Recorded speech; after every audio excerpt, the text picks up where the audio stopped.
You took something that looked like it was going to fit, and that's what you wore. Or you got the hand-me-downs from distant cousin, that's kind of what you wore.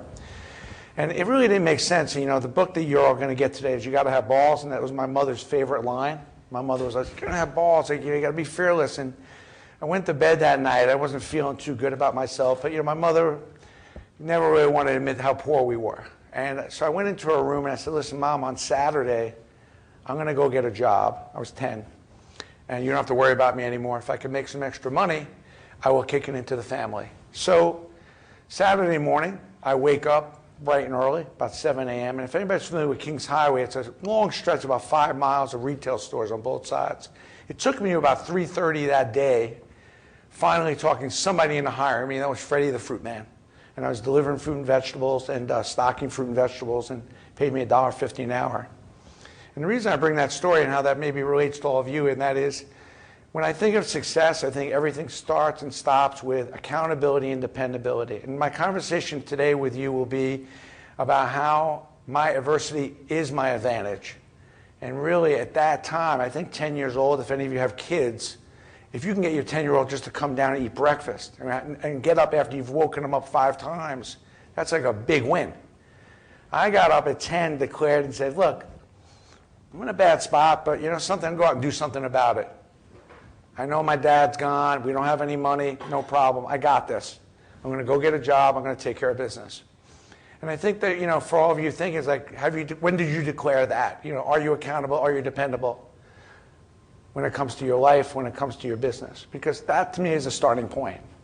And for me, I think 10 years old is a little young for that to have happened, but I turned it into my advantage. I ran my family's checkbook at 11, paid most of the bills, took care of the house. So running a business and making money is relatively easy for me. Where it all kicks in really for me, and by the age of like 12, I was into sports, loved sports, and I was like, man, this after school job on Saturdays, I need to be free in the afternoon. So the only thing I could think of was get a paper route. So I go, look, I enlisted on a paper route, 29 dailies and 34 Sundays. Now, at that point already, I put a few lemonade stands out of business, had a circular business underneath the L, selling some fireworks, whatever I could do, hustling around the neighborhood. Because the kids in my neighborhood, the parents wouldn't let them work. So I couldn't pay them money. So they come and they work, give out circulars. Instead of giving them cash, I give them fireworks. So I get paid, buy the fireworks, make some money on that, give the kids the fireworks, and get the gist. So anyway, I go to the Daily News office, I open up a paper route, and there's a sign, whoever's up the most accounts can win a box of candy bars. Well, first of all, I tell people all the time, I saw the light at an early age. Fortunately, it was the refrigerator light because it was empty. So you don't have to tell me twice, I'm going to win the box of candy bars. So I hit Brooklyn, I got 29 dailies, 34 Sundays, I'm walking around, and apartment buildings, I'm like, these people are going to buy the paper, I'm going to be swimming in candy bars.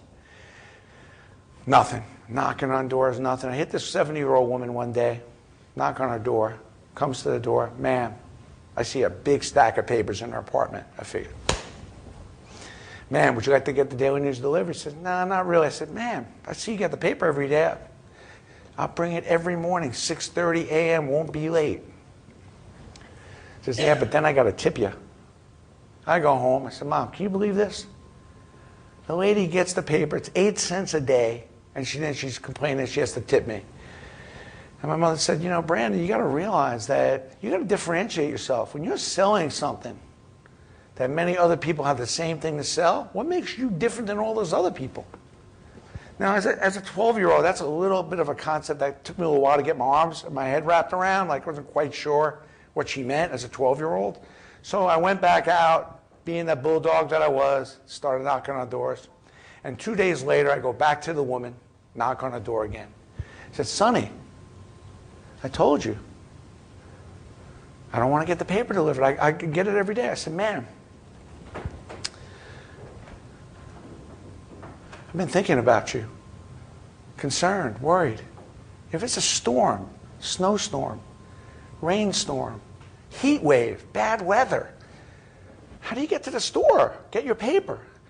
If I bring you milk on Wednesdays and Sundays and bagels every Sunday, hot bagels, and your paper gets delivered by 7 a.m., a snowstorm.